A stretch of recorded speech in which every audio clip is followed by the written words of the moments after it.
Já faz algum tempo que eu não coloco vídeos aqui no YouTube e eu gostaria de colocar esse, pensando um pouquinho sobre o que está acontecendo no nosso país.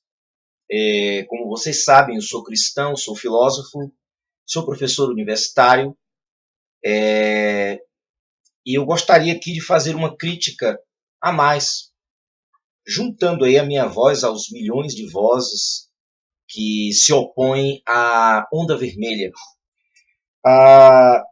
No primeiro livro, na primeira carta que o apóstolo Paulo escreveu a Timóteo, tem um texto bem interessante que eu gostaria de usar para ilustrar o que eu vou falar. 1 Timóteo, capítulo 6, versículo 20, que diz assim: Ó Timóteo, guarda o depósito que te fora confiado, tendo horror aos clamores vãos e profanos e às oposições da falsamente chamada ciência. É exatamente isso.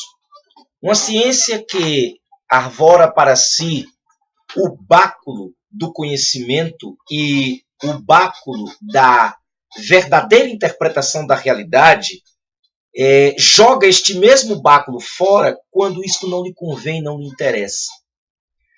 E uma das coisas que tenho aprendido nos últimos anos é que não adianta discutir com fanático. Um certo escritor, que agora me falha a memória para me lembrar do nome dele, disse uma coisa bem interessante, cuja frase eu não esqueço. Ele diz assim, que fanatismo consiste em intensificar os esforços quando se esquece o objetivo. E não somente na religião, nas religiões teístas ou politeístas, mas também nas religiões estatais.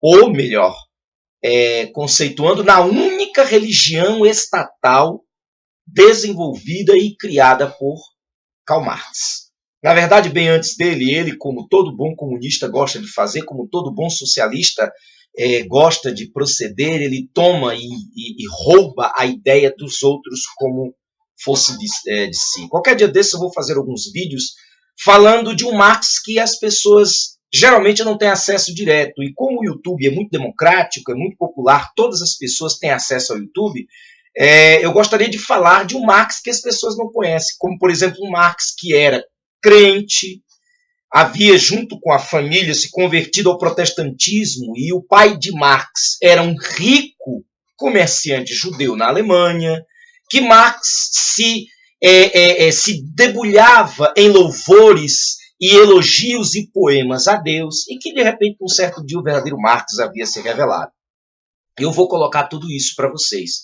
Mostrar as verdadeiras intenções de Karl Marx, que, na verdade, Karl Marx nunca teve preocupação com a causa do trabalhador, que Marx nunca foi um proletário, pelo contrário, Marx sempre foi um chupim, sempre foi um parasita daqueles que se incrustam nos testículos dos grandes ruminantes e só saem dali quando estouram de tanto sugar o sangue que passa por aquela região. Então esse eu vou colocar para vocês, o verdadeiro Karl Marx. E que de Karl Marx não me interessa absolutamente nada, a não ser fazer as devidas leituras para mostrar que Karl Marx ele faz o que ele diz num dos seus poemas, Oula Nem. Ele mistura as palavras numa confusão diabólica para que as pessoas possam ter a interpretação que quiserem, e ele não está muito preocupado com isso. Eu vou dizer na íntegra, em outros vídeos que eu vou passar sobre Karl Marx. Muito bem. O que eu gostaria de dizer é isso. Não adianta discutir com comunista. Não adianta discutir com essa raça de criminosos, tanto os homiciadores, aqueles que apoiam os simpatizantes imbecis úteis, quanto os próprios, os verdadeiros criminosos. Eu recentemente recebi uma paulada agora no dia 3 deste mês de novembro.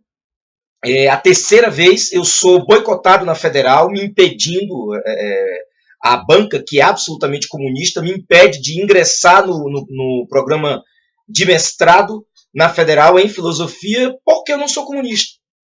E a última desculpa dessa vez é que eu não ia dar conta de tantos autores que eu estava colocando na minha obra. Então, na Federal, eu não piso mais os meus pés. São desonestos, eles consideram intelectuais, mesmo que seja uma mula e uma besta quadrada, mas se é simpatizante do sistema, se é simpatizante da facção criminosa, então essas pessoas têm as suas benesses dentro da Federal. Eu estava disposto, inclusive, a abrir mão da bolsa de R$ 1.500 apenas para que eu pudesse ter o vínculo oficial com a federal, porque eu sou professor universitário e eu precisava disso. Muito bem, estou tentando, minha vida acadêmica não acabou por aí, eu vou continuar insistindo e continuar também insistindo com a minha utopia de deixar o Brasil. É uma utopia porque eu não tenho um tostão e pretendo ir morar no Canadá, um país verdadeiramente humano, um país verdadeiramente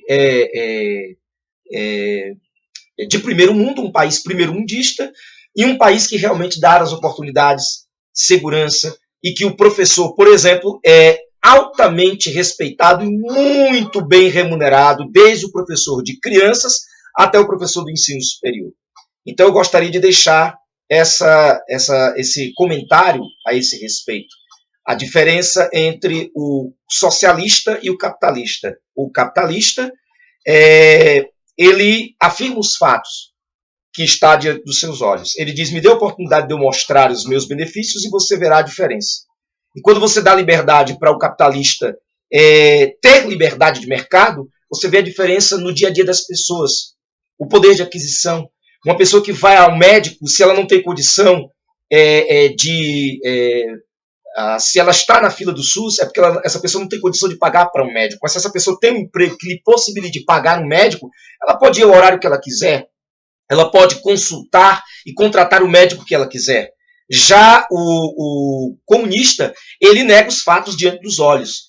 Ele vê uma moça, um rapaz muito bem cuidado, muito bem saudável, que não possui uma única cárie dentro da boca e que não tem nenhum tipo de doença no corpo e que teve um bom desenvolvimento e é uma pessoa bonita, é um moço bonito, uma moça bonita, o comunista vai dizer, sem pestanejar, sem piscar, sem ter um pingo de escrúpulo, que aquela pessoa é infeliz, porque ela é oprimida pelos ditames capitalistas e ela reproduz essa opressão, sendo que ela é, como por exemplo, quando uma moça bonita está no meio das barangas, elas as oprimem, né? Ou seja, a moça bonita oprime as barangas porque ela é bonita. Então, para que ela possa ser aceita pelas barangas, ela precisa se mutilar, ela precisa cortar, raspar a cabeça, engordar, para que ela possa, então, não oferecer riscos, né, ao complexo de inferioridade das barangas. Então, esse é o comunista. O comunista nega os fatos diante dos olhos e cria um universo paralelo mágico de teorias e de filodoxismos que não servem para absolutamente nada.